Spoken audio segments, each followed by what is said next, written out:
What's up guys, welcome back to the channel and welcome back to Frigid, Kansas. So it's been a little while since I made a video. I've been a little sick, which is I'm sure most of you have this time of year, but I just want to say happy Thanksgiving to everyone. Hope you all had a great Thanksgiving. So before we get the video started, I do want to say thank you for all the subscribers out there.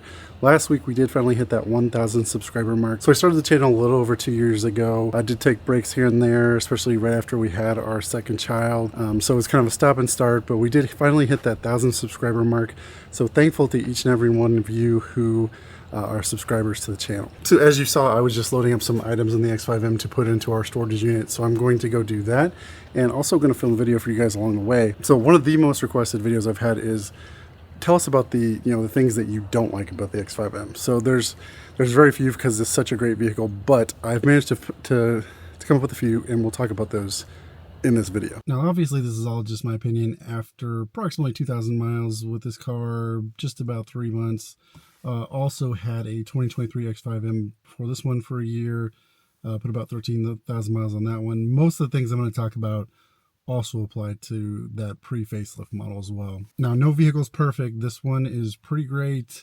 Overall love it. Most of these are just being very nitpicky. I don't want anybody confused saying that I don't like the car. Any car, there's always things that you can find that start to annoy you after a while. We'll start first with the auto stop start. Now my previous one, I don't know if it didn't have auto stop start or if it was set up differently, but now if I switch from my N1 mode into just like the regular mode, it will turn the auto stop start on, which is really annoying because once you come to a complete stop, it shuts the engine off. Personally, I don't want that. My M4 doesn't do that. If I switch it into regular mode, the auto stop start doesn't automatically just come on. One minor annoying thing, my pre-facelift version X5M didn't do that, so I'm not sure why this one does it, but yeah, that would be number one. So the next thing that I hate, and again, this is going to be nitpicky, of course, but you see I've got my M1 settings on, engine and Sport Plus, and throttle up to the most aggressive. Now my complaint is in this mode, when you're pushing the gas pedal, especially from a dead stop, it can be a little lurchy. You have to be very, doesn't that sound fantastic? But you have to be very gentle with the throttle and get it in kind of just the right spot, or else it's going to lurch forward, sometimes violently.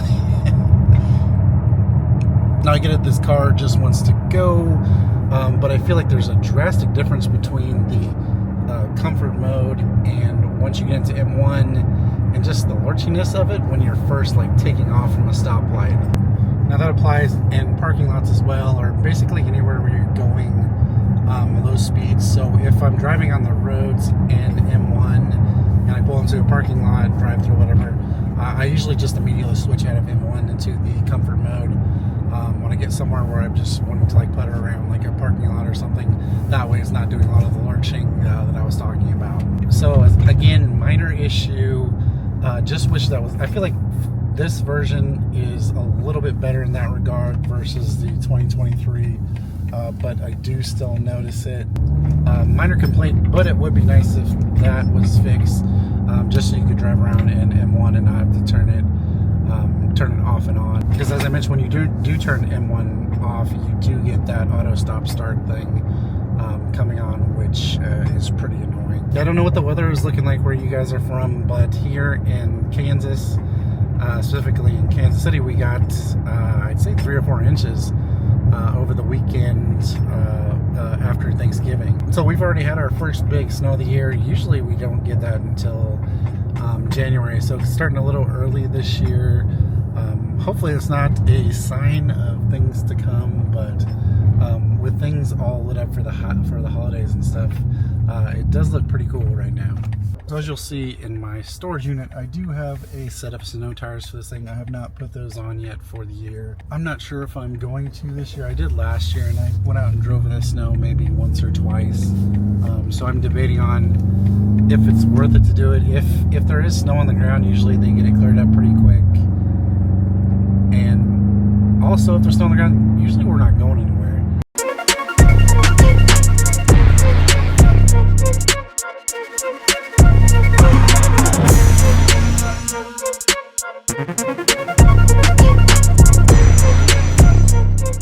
Alright, so the next things I hate are a couple things with these wheels, and this pretty much applies to all M cars I've owned. So the amount of brake dust buildup is crazy.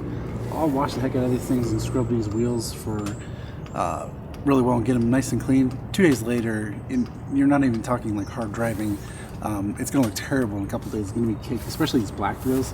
They're going to be caked in brake dust. And I've seen some guys suggest for the M3 that you should go with the carbon ceramics, which to me, just for aesthetics, seems like overkill. That you should pay, you know, almost $9 grand for just a different type of brakes.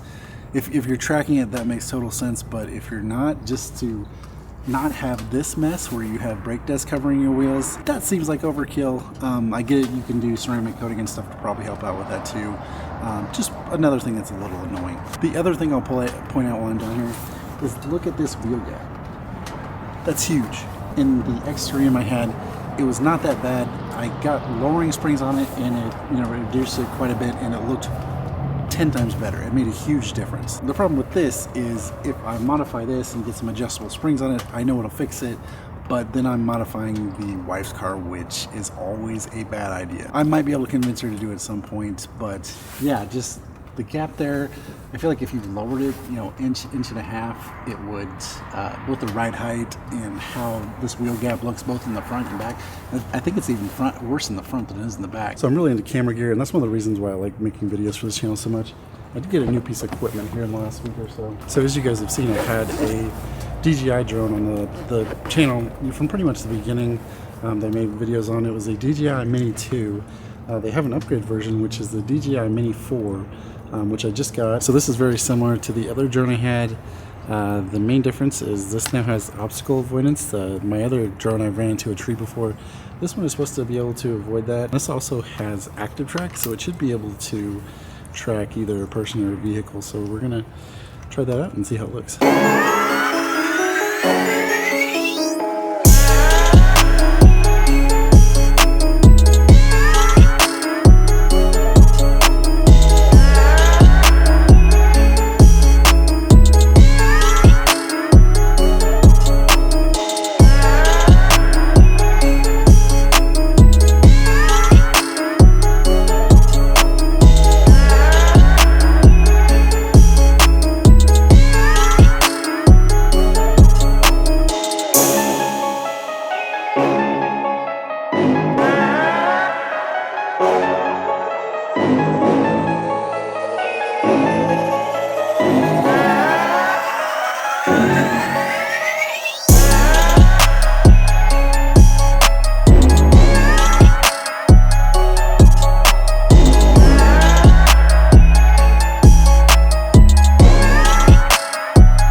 So now that we're back in the garage, the final thing I'm going to complain about and say that I hate about this car is the fan noise after you're done driving it. I don't know if you can hear my voice over it, it's so loud. I know I pulled in several family events and brought stuff from the car and had somebody come in from outside and say, hey, you left your car on. It's that loud. And yeah, I know it's a minor complaint because it takes a lot to cool this big engine. But yeah, you'd think they could do, you know, something about the noise, you know, at this point. And that's it. We've reached the end of my list of things I hate so far about my X5 M. Now, as I said, this is very nitpicky. These are all just minor things to me. I'm loving this vehicle overall, so don't let this video make you think that I'm not enjoying the X5 M, because I am. 2,000 miles in, just about 3 months, loving this thing. It's so much fun to drive. As I've said before, we use this as a family vehicle, and it's very cool to have this, you know, basically as a daily driver.